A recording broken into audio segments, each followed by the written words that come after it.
Yeah, I'm not always happy with my creativity, and it's not happy with me.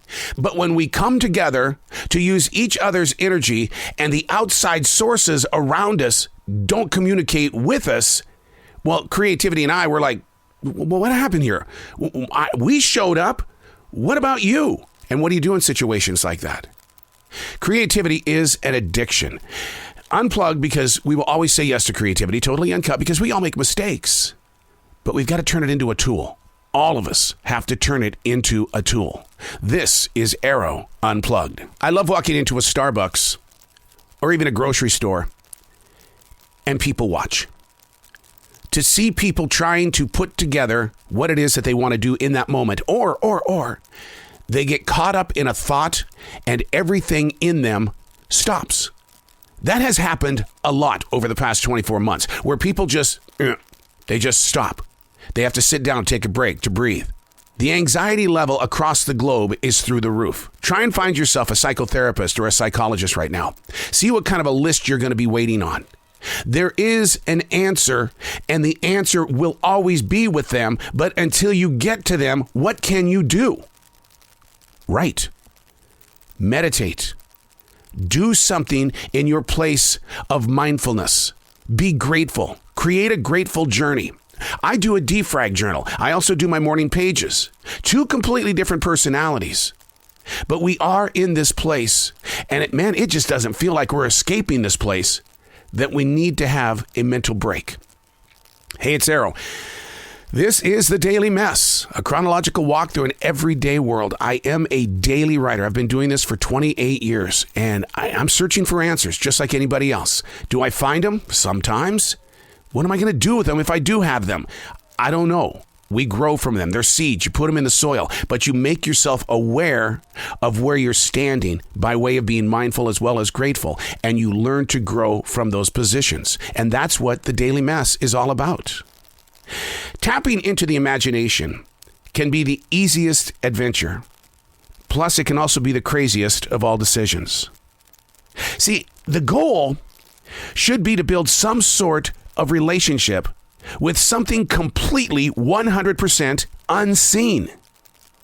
What we see is the capability of what it achieves. We don't see eye to eye, the imagination, you and I. No, we don't. When any sort of communication begins, where does the imagination live? Is it in our heart? Does the imagination take up space in our mind? Or is it buried deep into the core of the soul? Now, see, in martial arts, key energy is shaped in your danjin. You ever heard that term, the danjin? The danjin is located right above your pelvic bone. That's your energy maker. According to Google, when it comes to your imagination, it clearly points out that it's living in your brain. It's not one thing, though, but it's a widespread neural network. So I go back to the original thought. Tapping into the imagination means getting into that network, learning how to accept the several different layers of something that's completely 100% invisible. Yet, we've got to be able to trust it and use it as a valuable part of growing forward. The imagination. What are you doing to protect it, to love it, to listen to it, to work with it? How often do you find yourself in those positions where everything just turns off?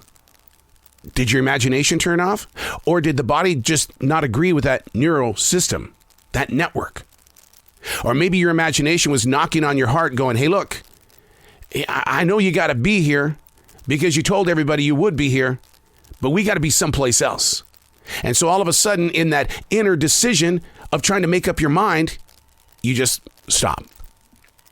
I use meditation as a way of really breaking through the barriers. Meditation is that one thing that I'll do at 1 o'clock in the morning. I'll do it at 4 o'clock in the morning. I'll do it at 5 o'clock in the afternoon. Meditation is a tool for me to rest the mind. If we don't take the time to rest the mind, then it's going to clog up. And you've seen it, and you might have experienced it, where things just go and you stop. How do I meditate? Well, I use Nidra. Transcendental meditation is brilliant as well. but it doesn't happen overnight. You've got to learn how to work with the system. Don't turn it into a science project. Don't make it your religion. Make it your moment. Make it that place that you look forward to, where you can just turn off your mind in a place of peace, mindfulness, gratefulness. You don't have to sit with your legs crossed. You don't have to go into a forest to do it. I've done it right here in the studio. At 1 o'clock in the morning, I'm doing it in my bed. And all of a sudden you go into the meditation and you feel this tremendous amount of pressure no longer on your heart. Learning to be you when you don't want to show up, and that you wants to fight you. But you have to be like a martial artist in the way of saying, we weren't trained to be fighters. We were trained to be aware of where the fight might be, and then we're going to walk around it. I'm Arroe, and that's The Daily Mess.